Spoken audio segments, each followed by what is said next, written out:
অনেকে বলে ওযু করার সময় কথা বললে ওযু ভেঙে যায়, আবার অনেকে বলে ওযু করার পর হাঁটুর উপর কাপড় উঠে গেলে ওযু ভেঙে যায়। কথা কি সঠিক কিনা? ওযু ভঙ্গ হওয়া নিয়ে অনেক কুসংস্কার আমাদের মধ্যে আছে। যেমন মায়েরা সন্তানকে দুধ পান করালে ওযু ভাঙে, বলে কি বলে না? অনেকে ভুল।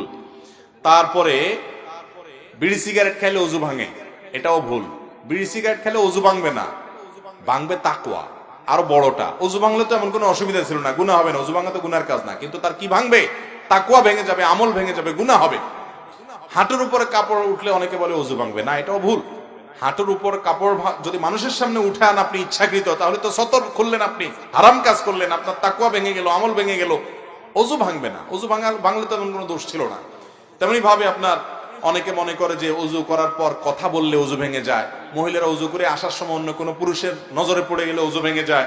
যদিও নজরে যেন না পড়ে সেজন্য তিনি সাবধান থাকবেন, পুরুষও সাবধান থাকবেন। তারপরে আপনার এরকম ওযু ভাঙা নিয়ে আরো নানান কথা আমাদের সমাজে প্রচলিত আছে। ওযু ভাঙে নির্দিষ্ট কিছু কারণে, আপনার শরীর থেকে নাপাক বের হয়েছে, আপনি ঘুমাইছেন, সেন্সলেস হয়েছে, এগুলোর কারণে কি হয়? ওযু ভাঙে। কোন ব্যক্তির উপরে গোসল ফরজ হয়ে গেলে সাথে সাথে ফরজ গোসল করতে হবে নাকি বিলম্ব করার বিধান আছে? অন্যথায় কোনো ব্যক্তি যদি গোসল ফরজ হওয়া অবস্থায় ঘুমিয়ে পড়ে বা কোনো কাজে ব্যস্ত থাকে এবং নিয়ত রাখে যে পরবর্তী সময়ে ফরজ গোসল আদায় করবে, এমত অবস্থায় যদি গোসল করার আগেই মৃত্যু চলে আসে, তবে কি মানে মৃত্যু নসিব হবে? দেখুন, গোসল ফরজ হওয়ার পর দেরি করা উচিত না, দ্রুত গোসল করা উচিত। বড় জোর আপনার রাতে গোসল ফরজ হলো, ফজরের আগ পর্যন্ত আপনি লেট করতে পারেন, জায়েজ আছে। কিন্তু এক্ষেত্রে সুন্নাত হলো ওযু করে তারপর ঘুমাবেন। যদি ওযু করে না ঘুমাইলে আপনার গুনাহ হবে না, কিন্তু সুন্নাত হলো ওযু করে ঘুমানো। নবী করিম সাল্লাল্লাহু আলাইহি ওয়াসাল্লাম থেকে এটি প্রমাণিত। আমাদের দেশে মা বোনদের উপর একটা ফতোয়া জারি করা হয়, এটা মহিলারাই জারি করে বেশি, মুফতি মহিলা থাকে। শাশুড়ি ননদরাই বলে হ্যাঁ গোসল ফরজ হয়েছে, অথচ সে রান্নাবাড়া করতেছে, বাচ্চাকে দুধ দিচ্ছে বা ঘর ঝাড়ু দিচ্ছে বা অন্য কোনো কাজ করছে। অথচ একই কাজ ছেলে যদি করে তার বিরুদ্ধে কোনো ফতোয়া থাকে না।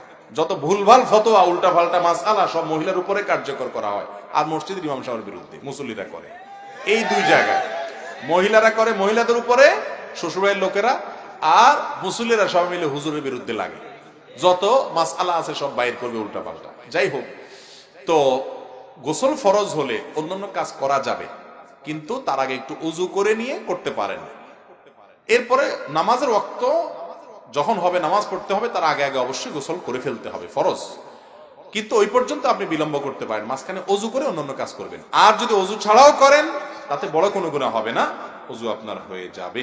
এরপর প্রশ্ন হলো, ছেলে যদি বৃদ্ধ মা বাবার খোঁজ খবর না নেয়, সেক্ষেত্রে বাবা যদি ছেলের সম্পত্তির কোনো ভাগ না দেয়, তাহলে বাবার কি পাপ হবে? হ্যাঁ, পাপ হবে। পাপ হবে এই জন্য যে সন্তানের জন্য যে আপনার সম্পদে ভাগ আছে, সেটা তার সার্ভিসের বিনিময়ে না, যে আপনার প্রতি সে সদাচরণ করছে, আপনাকে ভরণ পোষণ দিচ্ছে, সেজন্য আপনি সম্পদ দিবেন না, সেজন্য না। আপনার ঘরে জন্মগ্রহণ করেছে সন্তান হিসাবে এবং ঈমান আছে, এই যোগ্যতার ভিত্তিতে সে আপনার সম্পদে ভাগ পাবে, সে আপনার ওয়ারিস।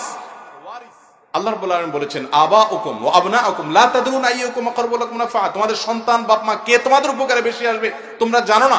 অতএব ফরিদাতাম মিনাল্লাহ, আল্লাহ নির্ধারণ, এই মিরাস সম্পদের অংশ সমান হারে, বা যাকে যতটুকু আল্লাহ বলেছেন ততটুকু তোমরা দিবে। অনেক বাবা মা আছেন এই কাজটা করেন, যে এক ছেলেটা বেশি খেদমত করে, ওরে জমা দিছে, আরেকজনের খেদমত করে না, দেখতে পারে না, হয়তো ছেলেটা খারাপ সেজন্য তাকে দিচ্ছে না। না, ছেলে যে খারাপ, সে যে মা বাবার সেবা করছে না, খেদমত করে, সেজন্য গুনাহগার হবে, কিন্তু তাই বলে আপনি তার সম্পদ আটকানোর অধিকার নাই। সন্তান হিসেবে জন্মগ্রহণ করেছে, এটা তার হক, তাকে সেটা দিতে হবে।